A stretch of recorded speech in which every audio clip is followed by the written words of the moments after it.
வீடியோல எதை பத்தி பார்க்க போறோம்னா going to. இந்த going to பத்தி பார்க்கிறதுக்கு முன்னாடி நம்ம சேனலை ஃபர்ஸ்ட் டைம் பார்க்கறீங்கன்னா சப்ஸ்கிரைப் பண்ணுங்க. இந்த வீடியோ உங்களுக்கு பிடிச்சிருந்தா லைக் பண்ணுங்க. ஓகே, இந்த வீடியோக்குள்ள போகலாமா? ஓகே. going to எங்க யூஸ் பண்ணுவோம்னா, இப்போ நான் ஒரு செயலை செய்ய போறேன் அப்படின்னு சொல்றோம்ல, அந்த செயல் ஃபியூச்சர்ல தான் நடக்கும். நம்ம இப்பவே பிளான் பண்ணி வைக்கிறது. இத நான் செய்ய போறேன், நான் சமைக்க போறேன், நான் தூங்க போறேன், நான் படிக்க போறேன். இந்த மாதிரி ஒரு செயலை நான் செய்ய போறேன் அப்படின்னு சொல்றது, அந்த போறேன் அர்த்தத்தை கொடுக்கறதா going to. சரியா? அப்போ இதோட ஸ்ட்ரக்சர் ஃபர்ஸ்ட் பார்க்கலாம். என்னன்னா, ஃபர்ஸ்ட் சப்ஜெக்ட் இருக்கும், அடுத்து பி வர்ப். இந்த பி வர்ப்ல இந்த மூணு தான் வரும். am, is, are. Okay, present form தான் வரும். am, is, are. அது சப்ஜெக்ட பொறுத்து. சரியா? இப்போ சப்ஜெக்ட் ஐ வரும்போது, ஐனா தன்மை குறிக்கிறது, நான். அப்போ ஐ வரும்போது am வரும். அதே போல சப்ஜெக்ட் he, she, it. அடுத்து சிங்குலர் நவுன், ஒருத்தங்களை நம்ம மென்ஷன் பண்றோம் அப்படின்னா அங்க is யூஸ் பண்ணுவோம். அதே போல subject you, we, they. you ஒரு ஆளையும் மென்ஷன் பண்ணலாம், ஒன்றுக்கு மேற்பட்டவங்களே நம்ம சொல்லுவோம், நீ, நீங்கள் அப்படின்னு.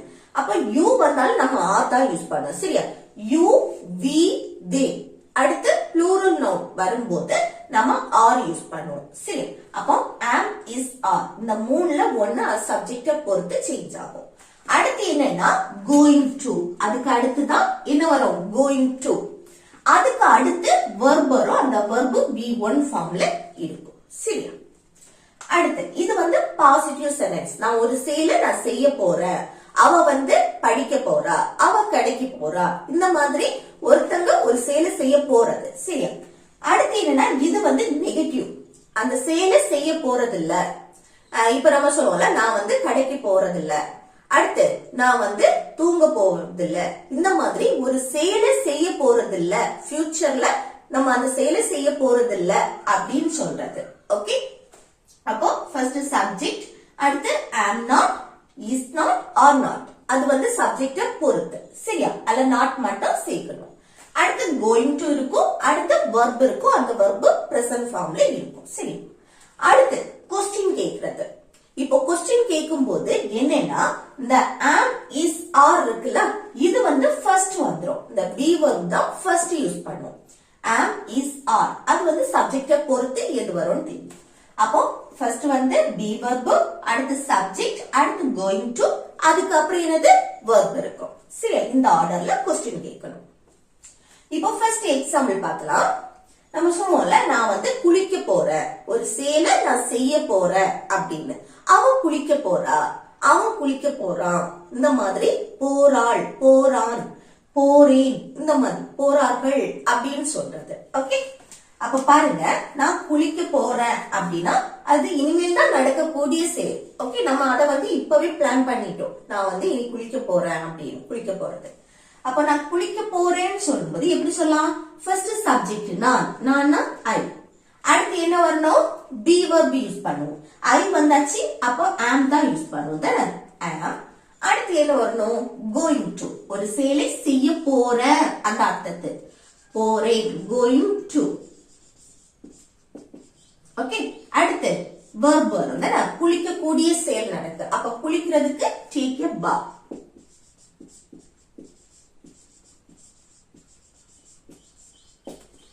ஓகே, அப்போ நான் குளிக்க போறேன் அப்படின்னு சொல்லணும்னா எப்படி சொல்லலாம்? I am going to take a bath. I am going to take a bath. Okay, அடுத்து நெக்ஸ்ட் பாருங்க, நான் தூங்க போறேன். நம்ம சொல்லுவோம்ல, நான் தூங்க போறேன் அப்படின்னு. இது எப்படி சொல்லலாம்? ஒரு செயலை செய்ய போறேன் அப்படின்னு சொல்றது. ஃபர்ஸ்ட் நான் சப்ஜெக்ட் ஐ, அதுக்கு அடுத்து என்ன வரணும்? ஐ வந்தாச்சு, am போடுவோம் தானே, பி verb. அடுத்து ஒரு செயலை செய்ய போறேன், going to. அடுத்து என்ன செயல்? தூங்கக்கூடிய செயல். தூங்குறதுக்கு இங்கிலீஷ்ல என்னது? sleep. Okay, verb. சரியா? அப்போ நான் தூங்க போறேன் அப்படின்னா I am going to sleep. I am going to sleep. Okay, அடுத்து அவன் தூங்க போறான். நம்ம சொல்லுவோம்ல, அவன் தூங்க போறான் அப்படின்னு. அப்போ சப்ஜெக்ட் அவன் அப்படின்னு சொல்றான். அவன்னா he தானே, he வந்தாச்சு, அப்ப be verb என்ன வரும்? is யூஸ் பண்ணுவோம் தானே. he is. அடுத்து ஒரு செயல் செய்ய போறான் going to. அடுத்து என்ன செயல்? தூங்கக்கூடிய செயல். தூங்குறதுக்கு sleep. ஓகே, அப்போ அவன் தூங்க போறான் அப்படின்னா he is going to sleep. He is going to sleep. இது ஒரு நேம் மென்ஷன் பண்றீங்க. கவின் வந்து தூங்க போறான். அப்ப எப்படி சொல்லலாம்? கவின் தூங்க போறான். அப்ப இங்க சப்ஜெக்ட் he இருக்க இடத்துல Kavin. Okay, Kavin is going to sleep. Kavin is going to sleep. Okay, அடுத்து நான் மீரா கிட்ட சொல்ல போறேன். நம்ம சொல்லல, நான் மீரா கிட்ட அந்த விஷயத்தை பத்தி சொல்ல போறேன் அப்படின்னு. சொல்ல போறேன், போகக்கூடிய செயல். ஓகே, அப்ப இது எப்படி சொல்றது?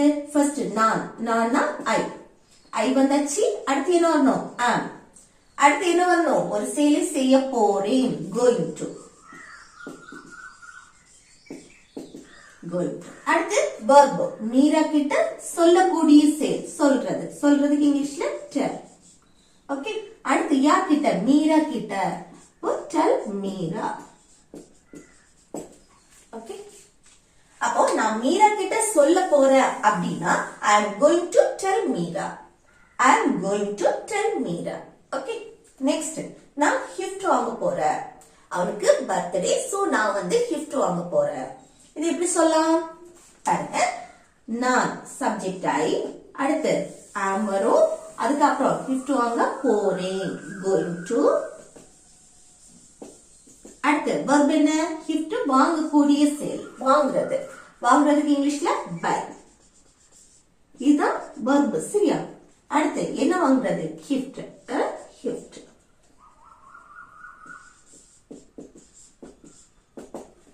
ஓகே, அப்போ நான் gift வாங்க போறேன் அப்படின்னா எப்படி சொல்லலாம்? I am going to buy a gift. I am going to buy a gift. Okay, அடுத்து நெக்ஸ்ட் பாருங்க, நீங்க வந்து புதிய கார் வாங்க போறீங்களா அப்படின்னு கேக்குறோம். ஒரு செயலை செய்ய போறீங்களா அப்படின்னு ஃபியூச்சர்ல. சரி, அப்போ நீங்க புதிய கார் வாங்க போறீங்களான்னு क्वेश्चन கேட்கும்போது எப்படி கேட்கலாம்? பாருங்க, ஃபர்ஸ்ட் என்ன யூஸ் பண்ணணும்? be verb தான் நம்ம ஃபர்ஸ்ட் யூஸ் பண்ணணும் தானே. அதுல be verb am, is, are இந்த மூணுல எது வரும்? பாருங்க, சப்ஜெக்ட பார்க்கணும். சப்ஜெக்ட் நீங்க அப்படின்னு வந்துட்டா சப்ஜெக்ட் என்ன? யூ வந்தாலே இங்க என்ன வரணும்? ஆர் வரும். சரியா? ஆர் யூ சப்ஜெக்ட், அடுத்து செகண்ட் வரும். சரியா? ஃபர்ஸ்ட் be verb வரும், அதுக்கப்புறம் என்ன வரும்? சப்ஜெக்ட்டுக்கு அடுத்து going to. ஒரு செயலை செய்ய போறீங்களான்னு கேக்குறோம், போகக்கூடிய செயல். அப்போ going to.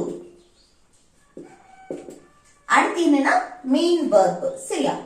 verb எது? புதிய கார் வாங்க போறீங்களா, வாங்கக்கூடிய செயல். வாங்குறதுக்கு buy. அடுத்து என்னது? புதிய கார்.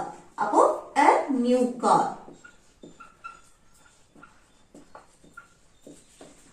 ஓகே, அப்போ நீங்க புதிய கார் வாங்க போறீங்களா அப்படின்னு கேட்கணும்னா எப்படி கேட்கலாம்? Are you going to buy a new car? Are you going to buy a new car? Okay, அடுத்து நீ இங்க வர போறியா? நமக்கே போல நீங்க வர போறியா அப்படின்னு.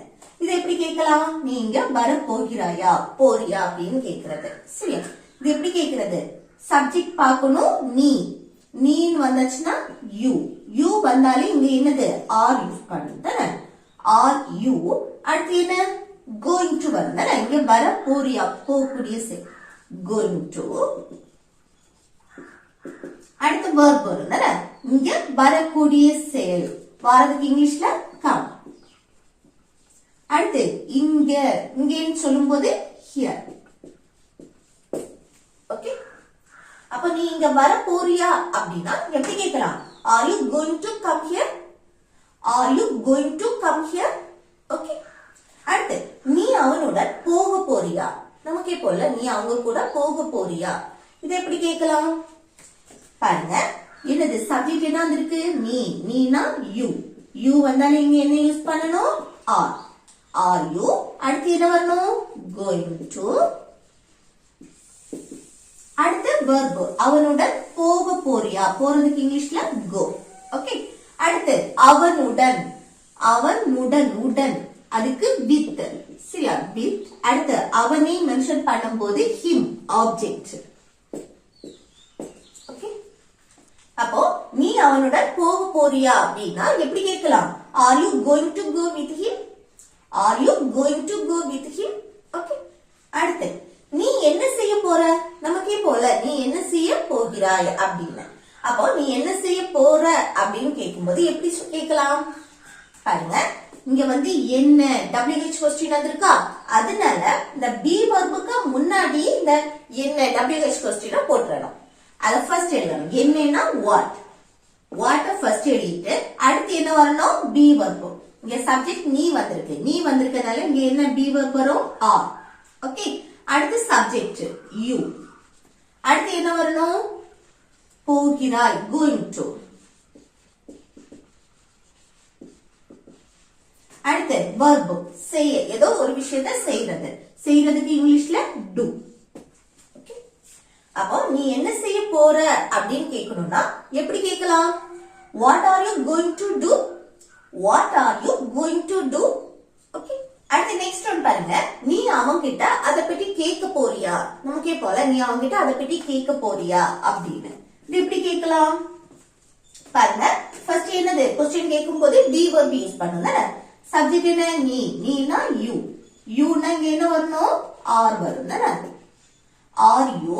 அடுத்து என்ன வரணும்? போறியா, going to. ஒரு செயலை செய்ய போறியா, going to. அடுத்து என்ன வரணும்? verb. verb எது? அவங்க கிட்ட அத பத்தி கேட்க போறியா, கேட்கக்கூடிய செயல். கேட்கறதுக்கு இங்கிலீஷ்ல என்னது? ask. இதுதான் verb. சரியா? அடுத்து என்னது? யார்கிட்ட? அவன் கிட்ட கேட்க போறியா, அப்போ him. அவனை மென்ஷன் பண்ணும்போது him போட்டுறணும். அடுத்து அத பற்றி, அந்த பற்றி, அதுக்கு about.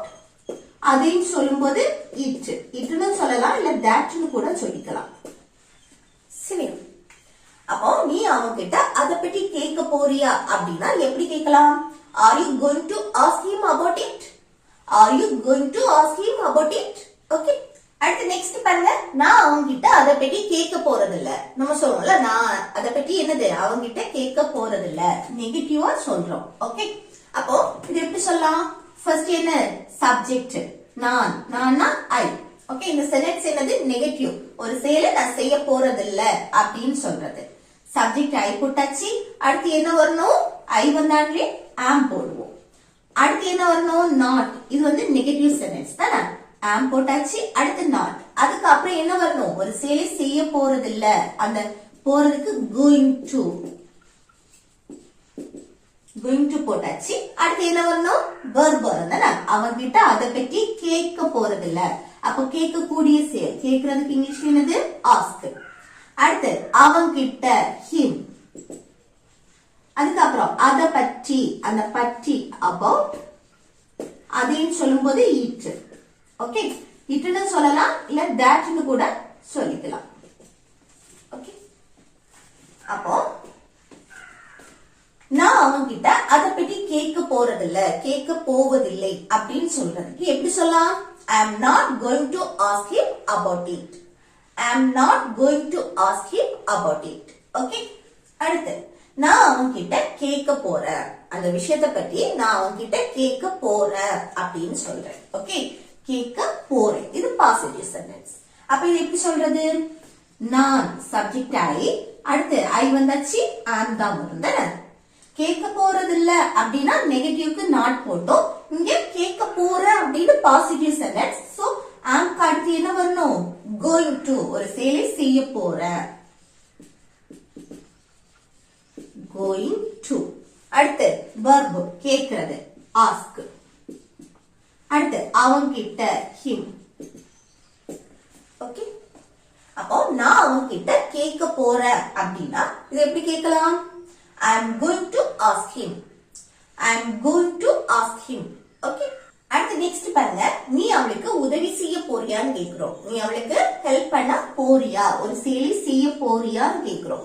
அப்ப இது எப்படி கேட்கலாம்? क्वेश्चन கேட்கும்போது be verb யூஸ் பண்ணணும் ஃபர்ஸ்ட். அப்ப சப்ஜெக்ட் நீ வந்திருக்கு, நீனா you.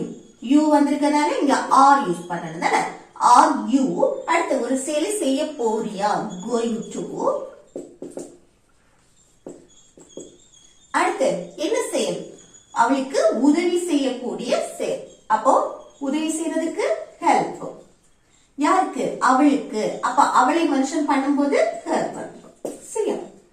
அப்போ நீ அவளுக்கு உதவி செய்ய போறியா அப்படின்னா are you going to help her? Are you going to help her? Okay. அடுத்து நான் அவளுக்கு உதவி செய்ய போறேன். நம்ம சொல்றோம்ல நான் அவளுக்கு உதவி செய்ய போறேன். இது எப்படி சொல்லலாம்? ஒரு செயலை செய்ய போறேன் அப்படின்னு சொல்றது. அப்ப எப்படி? ஃபர்ஸ்ட் நான் சப்ஜெக்ட் ஆகி அடுத்து என்ன வரணும்? be verb am வரும். அடுத்து உதவி செய்ய போறேன் going to. அடுத்து verb உதவி செய்யறது help. அடுத்து அவளுக்கு அவளுக்குன்னு சொல்லும்போது her. அப்ப நான் அவளுக்கு உதவி செய்ய போறேன் அப்படின்னா I am going to help her. I am going to help her. இதே இது நான் அவளுக்கு உதவி செய்ய போறதில்ல அப்படின்னு சொல்லணும்னா எப்படி சொல்லலாம்? ஒரு செயலை நான் செய்ய போறதில்ல அப்படின்னா I am not going to help her. இல்ல என்ன வரணும் இடையில? not. I am not going to help her. Okay. அடுத்து நீ அவர்களுடன் விளையாட போறியா? நமக்கே போல நீ அவங்க கூட விளையாட போறியா அப்படின்னா அப்படி கேட்கும்போது எப்படி கேட்கலாம்? நீ அவங்க கூட விளையாட போறியா? கொஸ்டின் கேட்கிறோம். அப்ப இங்க என்ன வரணும்? சப்ஜெக்ட் நீ வந்திருக்கனால ஆர் போடணும் தானே? Are you. அடுத்து போறியா going to. அடுத்து verb என்ன? அவர்களுடன் விளையாட போறியா? விளையாடுறது. விளையாடுறதுக்கு இங்கிலீஷ்ல play. அடுத்து அவர்களுடன் அந்த உடன் அதுக்கு with போட்டுட்டு அவர்களை மென்ஷன் பண்ணும்போது them வரும். ஓகே. அவர்களைனா them. மற்றவங்களை நம்ம மென்ஷன் பண்றது சப்ஜெக்டா இருக்கும்போது they. அடுத்து ஆப்ஜெக்ட்னா them. ஓகே. அப்ப அவர்களுடன் அப்படின்னா with them. அப்ப நீ அவங்க கூட விளையாட போறியா அப்படின்னா are you going to play with them? Are you going to play with them? Okay. அடுத்து நான் விளையாட போறதில்ல. நான் என்னது ஒரு செயலை செய்ய போறதில்ல அப்படின்னு சொல்றது. நான் என்னது விளையாட போவதில்ல. இது எப்படி சொல்லலாம்? நெகட்டிவ் சென்டென்ஸ் தான். நான் விளையாட போறதில்ல. அப்ப நான் சப்ஜெக்ட் ஆகி ஐ வந்தாச்சுன்னா am வரும்.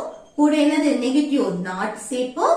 அதுக்கு அடுத்து போவதில்லை going to. அடுத்து விளையாட play. ஓகே. அப்ப நான் விளையாட போவல அப்படின்னு சொல்றதுக்கு I am not going to play. I am not going to play. Okay. ஃபியூச்சர்ல ஒரு செயலை நான் செய்ய போறது இல்ல அப்படின்னு சொல்றது. ஃபியூச்சர்ல இத நீ செய்ய போறியா அப்படின்னு கேக்குறது. ஓகே. அடுத்து ஃபியூச்சர்ல நான் இத செய்ய போறேன் அப்படின்னு சொல்லும்போது நம்ம இந்த going to யூஸ் பண்ணி பேசுவோம். சரி. அடுத்து நெக்ஸ்ட் பாருங்க. இது ஹோம்வொர்க். சரியா? நான் செய்தித்தாள் வாசிக்க போறேன். நம்ம சொல்லுவோம்ல நான் நியூஸ் பேப்பர் வாசிக்க போறேன் அப்படின்னு. ஒரு செயலை செய்ய போறேன் அப்படின்னு சொல்றது. இது எப்படி சொல்லலாம்? இது எப்படி சொல்லலாம்னு கமெண்ட் பாக்ஸ்ல கமெண்ட் பண்ணுங்க. ஓகே ஃப்ரெண்ட்ஸ், இந்த வீடியோ உங்களுக்கு யூஸ்ஃபுல்லா இருக்குன்னு நினைக்கிறேன். யூஸ்ஃபுல்லா இருந்துச்சுன்னா இந்த வீடியோக்கு லைக் பண்ணுங்க, உங்க ஃப்ரெண்ட்ஸ்க்கு ஷேர் பண்ணுங்க. Okay, thank you.